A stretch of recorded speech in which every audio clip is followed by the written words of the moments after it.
오늘 우리에게 주신 하나님의 말씀은 요한계시록 2장 1절부터 7절까지의 말씀입니다. 에베소 교회의 심부름꾼에게 이렇게 써보내라. 오른손에 7뼈를 쥐시고 7 금촛대 사이를 거니시는 분이 말씀하신다. 나는 내가 한 일과 내 수고와 인내를 알고 있다. 또 나는 내가 악한 자들을 참고 내버려 둘 수 없었던 것과 사도가 아니면서 사도라고 자칭하는 자들을 시험하여 그들이 거짓말쟁이임을 밝혀낸 것도 알고 있다. 너는 참고 내 이름을 위하여 고난을 견디어냈으며 낙심한 적이 없다. 그러나 너에게 나무랄 것이 있다. 그것은 내가 처음 사랑을 버린 것이다. 그러므로 내가 어디에서 떨어졌는지를 생각해내서 회개하고 처음에 하던 일을 하여라. 내가 그렇게 하지 않고 회개하지 않으면 내가 가서 내 촛대를 그 자리에서 옮기겠다. 그런데 내게는 잘하는 일이 있다. 너는 니골라당이 하는 일을 미워한다. 나도 그것을 미워한다. 귀가 있는 사람은 성령이 교회들에 하시는 말씀을 들어라. 이기는 사람에게는 내가 하나님의 낙원에 있는 생명나무의 열매를 주어서 먹게 하겠다. 우리가 정말 명심해야 될 것은 주님의 음성을 귀 기울여 들어야 한다는 것입니다. 오늘 읽은 이 에베소서 2장 1절에서 7절 말씀은 소아시아 지역에 있었던 에베소 교회에게 주님이 말씀하신 것입니다. 그때 당시에 이 에베소 교회와 소아시아 7교회는 지금 현재 우리나라 한국 교회보다 비교할 수 없이 어려운 형편에 있었습니다. 로마 제국이 황제 숭배를 강요하고 그것을 거부하는 교회들에게 말할 수 없는 핍박을 행하였습니다.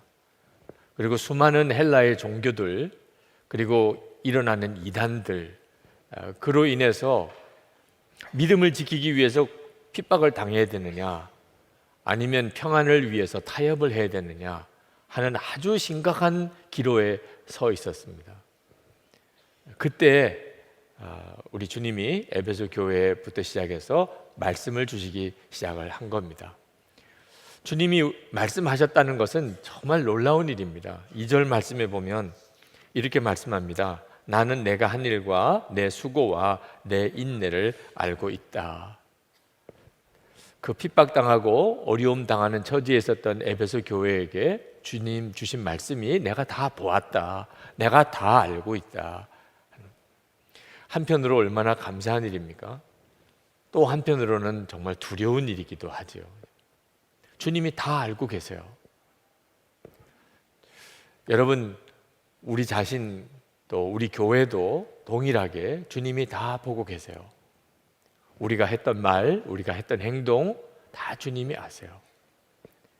혹시 여러분 그 일이 두려운 사람이 있습니까? 감사한 일이에요.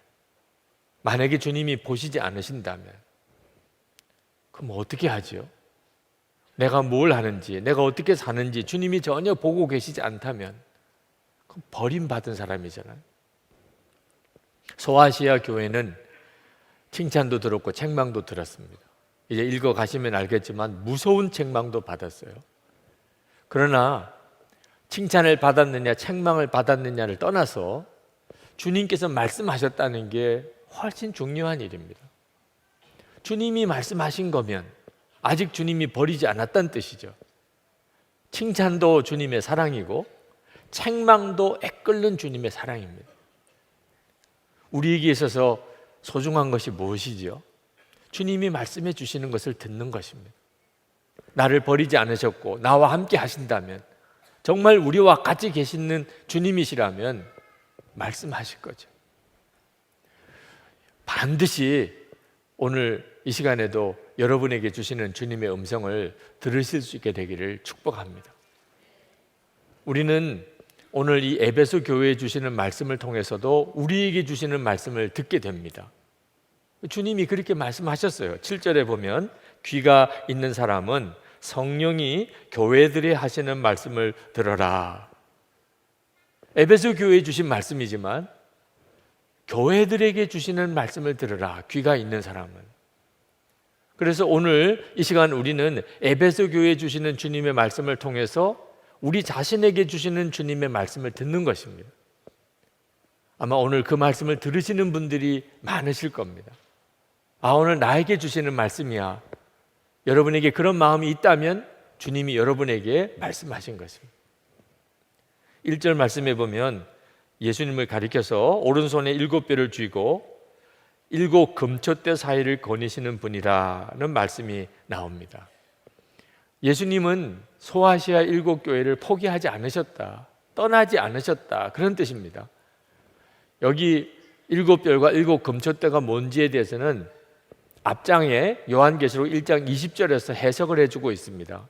7별은 하나님이 교회에 세운 지도자들이고 7 금초대는 교회를 말하는 것입니다. 예수님께서는 여전히 교회를 붙잡고 계시다.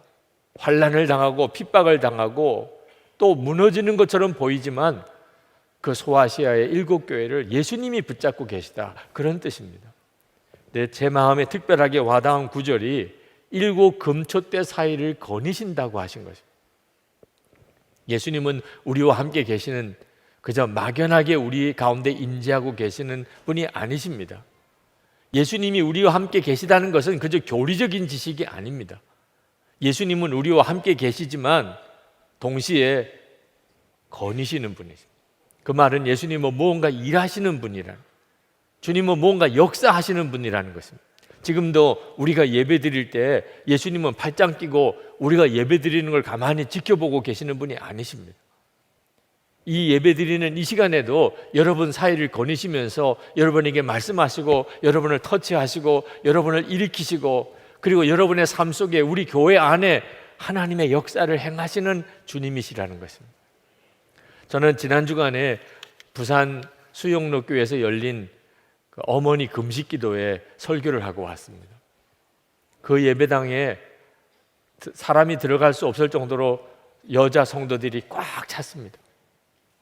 그때 하나님은 저의 마음에 말할 수 없는 위로를 주셨습니다. 그건 성도들이 많이 모였기 때문만이 아니었습니다. 지금 한국 교회는 여러 가지 부정적인 그런 평가로 뒤숭숭합니다. 실제로 한국 교회의 어려움은 상당히 큽니다. 그런데 하나님 저에게 말씀하시는 것 같았습니다. 내가 한국 교회를 떠나지 않았다. 나는 여전히 한국 교회 안에서 역사하고 있다. 그 말씀을 하시는 것 같았어요. 목사님과 목사님들 사이가 연합하는 일, 교회와 교회가 서로 함께 힘을 모으는 일, 목회자와 평신도 지도자들이 서로 신뢰하고 하나가 되는 일, 그냥 되는 일은 아닙니다. 주님이 하셔야만 되는 일입니다. 그런데 그게 그 기도의 모임에서 그대로 드러나 있는 것입니다. 지난 토요일에 부산의 동성애 퀴어 축제가 해운대에서 열렸습니다. 그런데 그 동성애 축제에 참여한 사람들보다 반대 피켓을 들고 서 있는 사람이 몇 배나 많았다는 것입니다. 그 중에 반 이상이 청년들이었습니다. 동성애 퀴어 축제에 참여했던 젊은 친구들이 다 주눅이 들었을 정도라. 부산이 언제부터 그랬을까요? 항상 그랬을까요? 저는 그게 아니라는 걸 너무나 잘 압니다. 저는 1957년 태어나자마자 부산에서부터 고등학교 졸업할 때까지 1977년 신학교를 들어가기 위해서 서울로 떠나올 때까지 부산에서 살았습니다. 1997년 20년 뒤에 저는 부산에서 목사로 목회를 하고 있었습니다. 2017년 또 20년 뒤에 이번에 어머니 기도회에 설교를 하러 내려갔습니다. 저는 제가 어릴 때 부산과 제가 목사로서 목회할 때 부산과 지금 보는 부산이 너무나 뚜렷이 다르다는 것을 너무나 절감했습니다. 하루하루를 보면 변한 게 없어 보이지만 20년 단위로 끊어보니까 주님은 놀랍게 역사하고 계셨어요. 그건 단순히 어느 한 부산 지역만을 말하는 게 아니라고 하는 사실을 알았습니다. 우리 주님은 지금도 한국 교회를 붙잡고 계시고 교회 안에 역사하고 계십니다. 이번 14일에는 저희 교회에서 원코리아 연합 기도회가 열립니다. 북한을 위하여, 통일을 위하여 교회와 그 북한 선교 단체들이 연합하여 성회를 엽니다. 아마 이 예배당이 꽉 찰 것입니다. 10월 마지막에는 종교개혁 500주년을 맞이하는 특별한 집회인 다시 복음 앞에 집회가 또 여기서 열립니다. 저는 그 집회를 위한 하나님께서 도전을 주신 거라고 생각합니다. 정말 가슴이, 집회가 아직도 열리지도 않았지만 제 가슴이 뜁니다. 우리 주님은 정말 교회 사이를 거닐고 계시는 분이십니다. 에베소라고 하는 도시는 그 당시 소아시아의 수도와도 같은 곳입니다. 정치, 경제, 문화, 종교 모든 것의 중심지였습니다. 거기에는 온갖 종류의 신전들이 있었습니다. 황제를 섬기는 신전뿐만 아니고 정말 다양한 온갖 종류의 신전이 있었습니다. 무역항이었기 때문에 외국 선원들이 수도 없이 오고 가면서 완전한 향락 도시였습니다. 동성애가 팽배했던 도시였습니다. 사도 바울이 그 에베소에 가서 2년 반 가장 오랜 시간을 머물면서 거기서 복음을 전했고 그렇게 교회가 세워진 것입니다. 에베소라는 도시가 너무 중요했기 때문에. 그 에베소 교회는 예수님으로부터 칭찬을 많이 들었습니다. 2절 말씀에 보면 나는 내가 한 일과 내 수고와 인내를 알고 있다. 그렇게 환난이 오고 핍박이 오는 중에 에베소 교회 교인들은 인내했고 그리고 고난을 감당했습니다. 그걸 주님이 다 알고 계시다는 거예요. 뿐만 아니고 그들은 바른 신앙을 견고하게 붙잡아서 지켜냈습니다. 2절 말씀 하반절에 보면 또 나는 내가 악한 자들을 참고 내버려 둘 수 없었던 것과 사도가 아니면서 사도라고 지칭하는 자들을 시험하여 그들이 거짓말장이임을 밝혀낸 것도 알고 있다. 대단한 일입니다. 무슨 신학교가 있었던 것도 아닙니다. 무슨 신학 서적이 있었던 것도 아닙니다. 교리 서적이 하나 제대로 있었던 것도 아닙니다. 심지어 성경책조차 없었던 때입니다. 그런데 이단들이 일어날 때 바른 신앙을 지켜냈다. 이건 정말 대단한 교회죠. 3절 말씀에 보면 너는 참고 내 이름을 위하여 고난을 견디어냈으며 낙심한 적이 없다. 낙심한 적이 없다는 구절이 그렇게 가슴에 와 닿습니다. 이런 교회가 정말 있을 수 있을까? 시련이 오고 핍박이 오고 유혹이 오고 할 때 그로 인해서 낙심한 적이 없다. 그런 교회가 에베소 교회였습니다. 그런데 4절 말씀에 보면 예수님의 무서운 책망이 전해집니다. 그러나 너에게 나무랄 것이 있다. 그것은 내가 처음 사랑을 버린 것이다. 실제로 에베소 교회에 예수님이 하신 칭찬이 이 책망보다 훨씬 많습니다. 그런데 이 짤막한 한마디의 책망이 앞에서 말했던 모든 칭찬을 다 무색하게 만드는 무서운 책망. 너 변했어. 너 처음 사랑 없어. 사랑하는 사람 사이에 관계에서 이 말처럼 무서운 게 없습니다. 너 변했네?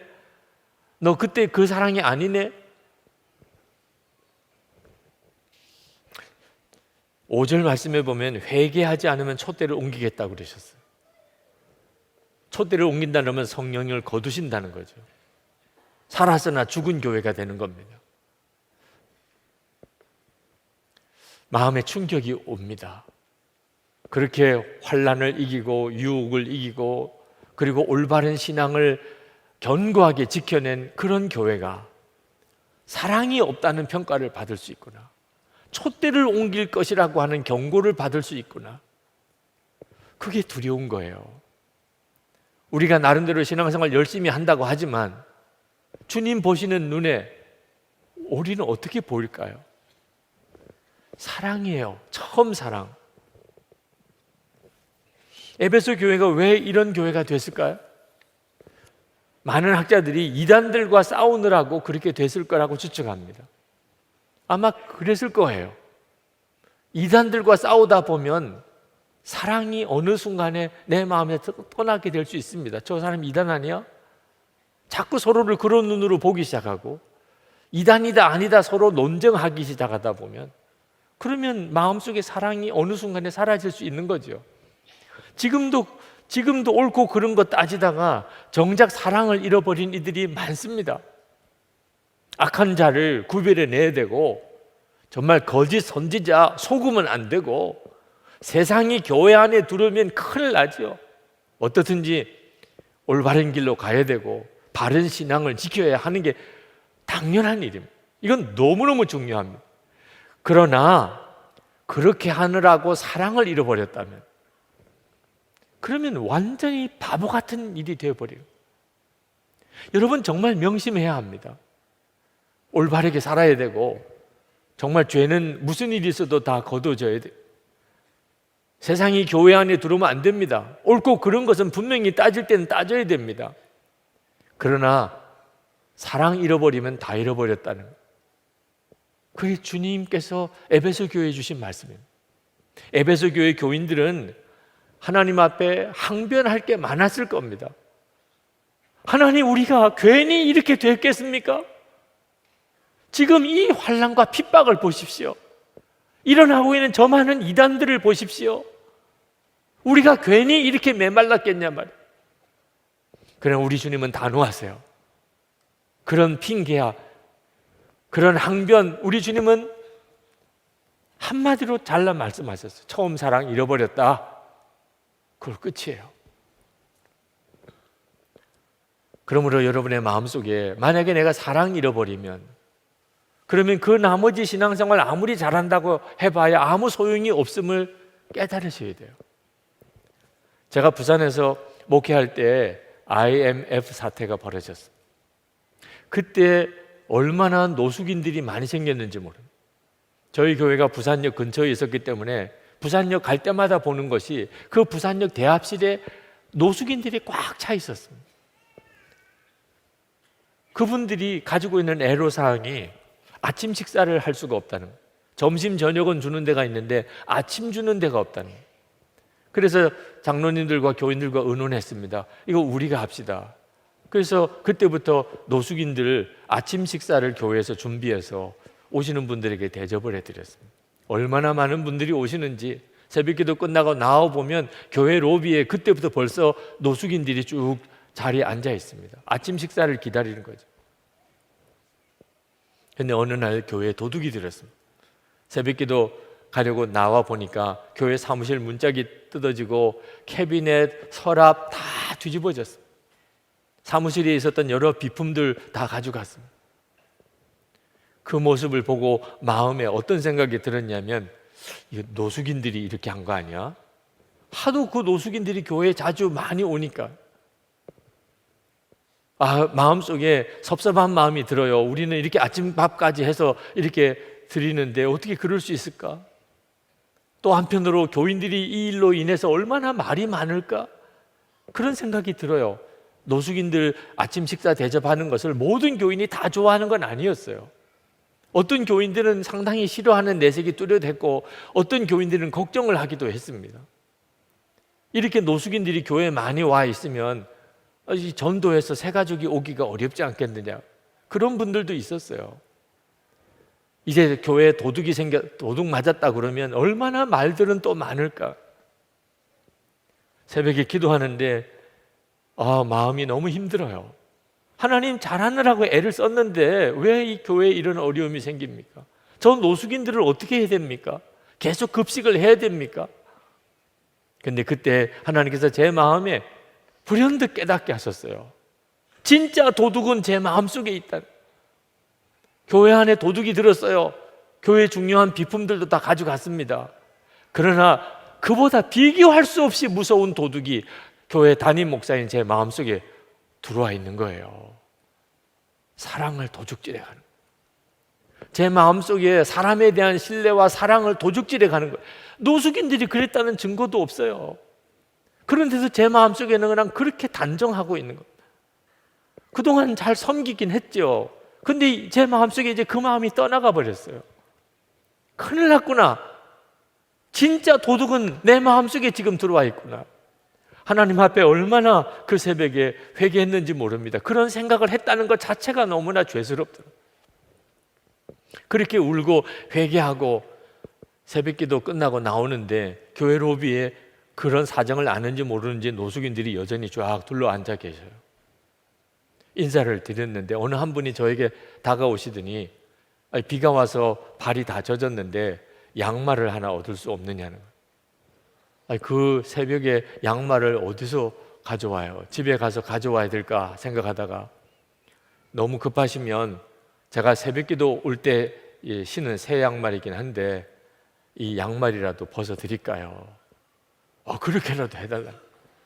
그래서 그 자리에서 신던 양말 벗어서 그분께 드렸습니다.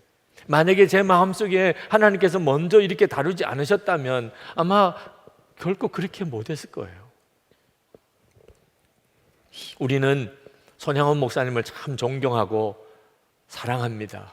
나는 너에게 이르노니 너희 원수를 사랑하며 너희를 박해하는 자를 위하여 기도하라. 이같이 한즉 하늘에 계신 너희 아버지 아들이 되리니 이는 하나님이 그 해를 악인과 선인에게 비추시며 비를 의로운 자와 불의한 자에게 내려주십니다. 예수님은 이미 핍박당할 때가 올 걸 알고 계셨어요. 그때 그리스도인들은 어떻게 하지요? 나에게 원수를 사랑하는, 핍박하는 자를 위해서 그를 위해 기도하는 그 사람이 하나님의 아들이에요.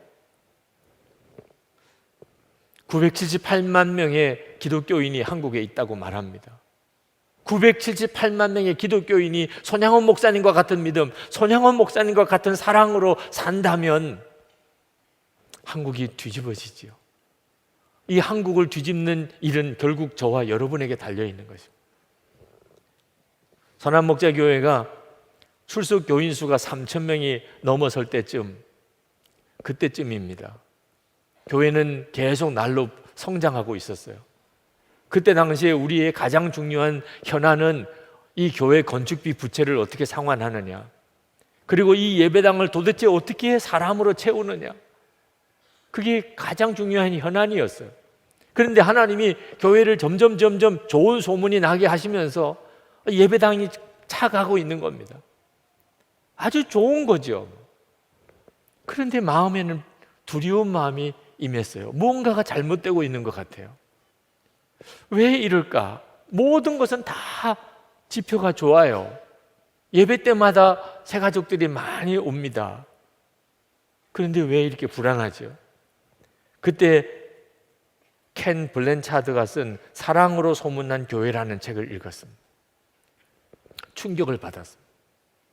선한목자교회가 사랑으로 소문났나? 여러 가지로 소문이 나고 있었습니다. 그러나 사랑으로 소문난 건 도무지 자신할 수가 없었어요. 그러면 우리 교회는 위기인 교회예요. 문제가 많은 교회예요. 여러분 자신이 예수 믿는 사람으로 실제로 지금 어떤 상태에 있는지는 사랑으로 소문났는지를 봐야 돼요. 여러분의 가족들, 친척들, 주변의 친구들에게 사랑으로 소문났습니까? 그러면 여러분은 아주 좋은 크리스찬이에요. 교회가 교회다운 교회인 것은 뭘 가지고 판단하지요? 교인 수, 건물 아니에요. 담임 목사 아니에요. 설교도 아니에요. 사랑으로 소문났느냐. 그때부터 저희 교회 핵심적인 우리 교회의 과제, 우리가 교회가 붙들고 하는 핵심 가치가 사랑으로 소문난 교회가 되는 것이었습니다. 그러나 사랑으로 소문난 교회가 되는 일은 대단히 어려운 일이었어요. 그게 구호 한 번으로 되는 문제가 아니었습니다. 교회가 사랑으로 소문날 정도가 되려면 온 교우들이 사랑으로 소문나야 하는 거거든. 이게 과연 가능한 일인가? 고민이 왔습니다. 그때 기도하는 중에 하나님이 저에게 책망하셨어요. 너 이것에 대해서는 할 수 있다, 할 수 없다, 말할 수 없어. 가능하다, 불가능하다, 너 그렇게 말하면 안 된다는 거예요. 이건 선택의 문제가 아니라는 것입니다. 마태복음 7장 21절에 나더러 주여 주여 하는 자마다 다 천국에 들어갈 것이 아니요 다만 하늘에 계신 내 아버지의 뜻대로 행하는 자라야 들어가리라. 고린도전서 13장 2절 내가 예언하는 능력이 있어 모든 비밀과 모든 지식을 알고 또 산을 옮길 만한 모든 믿음이 있을지라도 사랑이 없으면 내가 아무것도 아니요. 요한일서 3장 15절 그 형제를 미워하는 자마다 살인하는 자니 살인하는 자마다 영생이 그 속에 거하지 아니하는 것을 너희가 아는 바라. 두려운 말씀이죠. 여러분이 사랑으로 소문나고 우리 교회가 사랑으로 소문나는 것은 이건 해도 되고 안 해도 되는 문제가 아닙니다. 뭐 쉽다 어렵다 그렇게 지금 말할 문제가 아닙니다. 이건 반드시 되어져야 하는 것입니다. 세상 끝날에는 무슨 징조가 있을까요? 주님은 말씀하셨어요. 마태복음 24장 12절에 보면 많은 사람의 사랑이 식어지리라. 내 마음속에 사랑이 식어지는 게 가장 두려운 거예요. 우리 가족들, 친척들 사이에 사랑이 식어지는, 교인들의 모임 속에 사랑이 식어지는 게 가장 두려운 일이에요. 이건 정말 우리가 무슨 일이 있어도 살펴야 되고 지켜야 되는 거예요.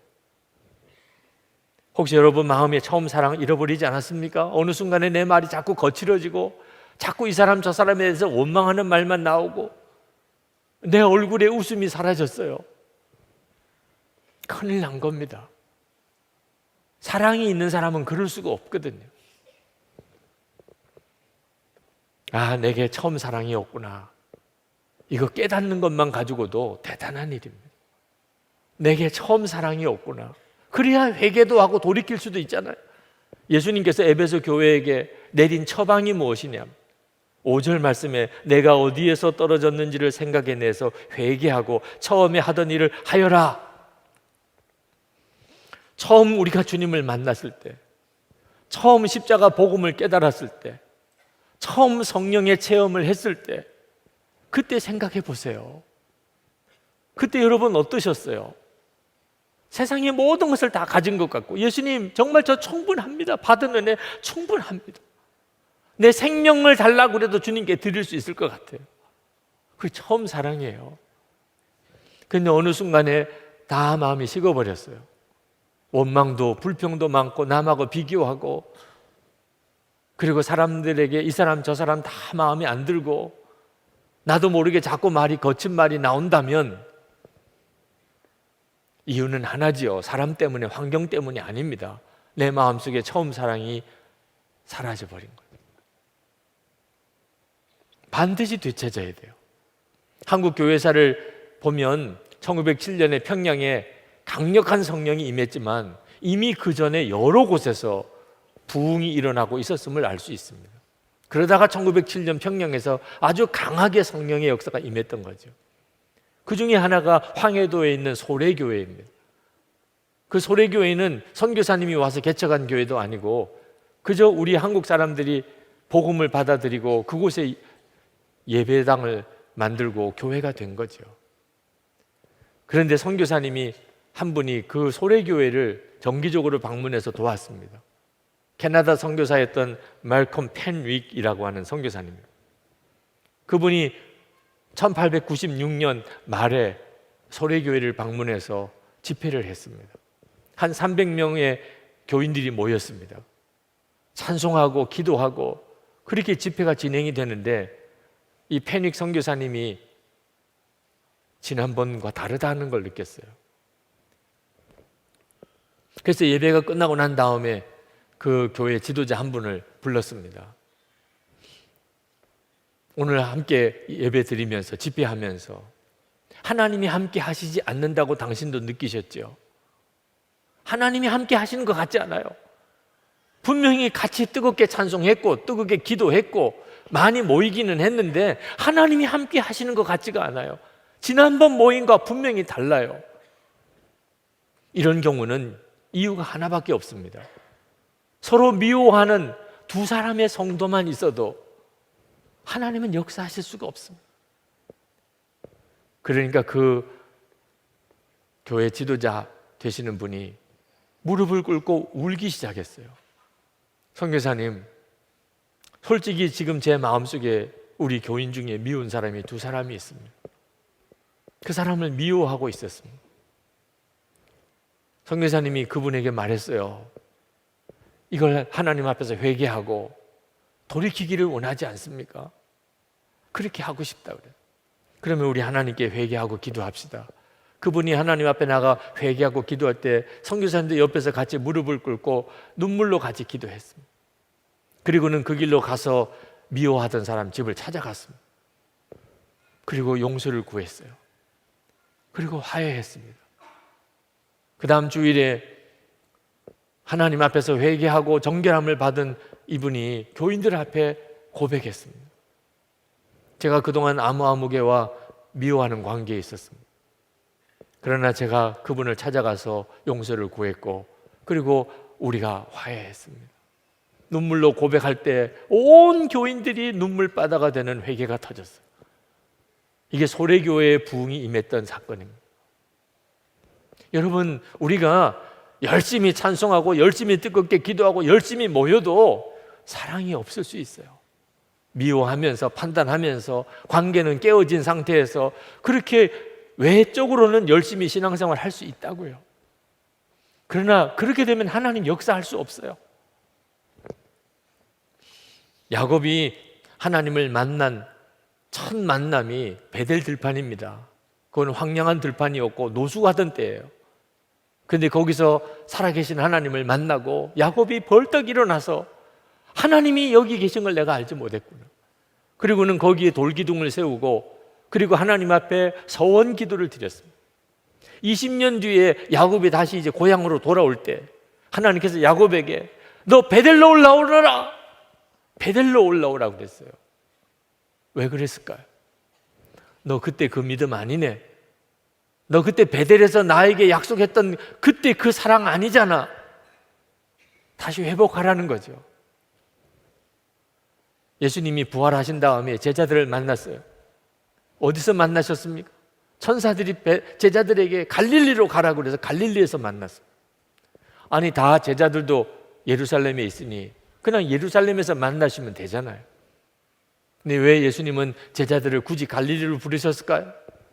예수님과의 첫 만남의 자리가 갈릴리였어요. 거기서 제자들은 예수님에게 자신의 삶을 드리고 제자로 헌신했습니다. 첫사랑을 회복하라는 거죠. 예수님이 3번이나 부인했던 베드로에게 무슨 질문했지요? 내가 나 사랑하느냐? 여러분 중에 나는 너무 망가진 삶을 살고 있기 때문에 처음 사랑을 도무지 회복할 수가 없겠습니다. 그런 분이 혹시 계시다면 탕자를 기억하세요. 탕자처럼 그렇게 무너졌습니까? 돼지와 같이 살았습니다. 돼지 먹이도 먹을 수가 없은 그런 처지에 있었던 사람이 탕자였잖아요. 그런데 아버지 집을 기억했습니다. 그냥 아버지 집이 생각났어요. 그리고 그냥 대책 없이 아버지 집으로 돌아온 것뿐입니다. 그리고 다 회복됐잖아요. 처음 사랑, 우리가 주님을 바라보면 주님이 회복시켜 주십니다. 주님이 해주세요. 여러분, 우리가 처음 사랑을 회복하려면 나는 죽고 예수로 사는 그 믿음으로 살아야 합니다.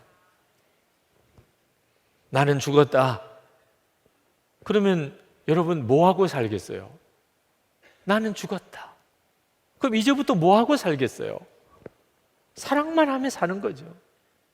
그동안에 내가 죽었다는 걸 받아들이지 않으니까 부부관계든 부모 자식 관계든 친척 관계든 친구 관계든 항상 중심은 나예요. 나는 어떻게 하지? 나는 자기중심, 철저한 이기심, 그것 때문에 우리는 평생 한번 제대로 사랑도 못 해보고 그렇게 인생을 끝내는 거예요.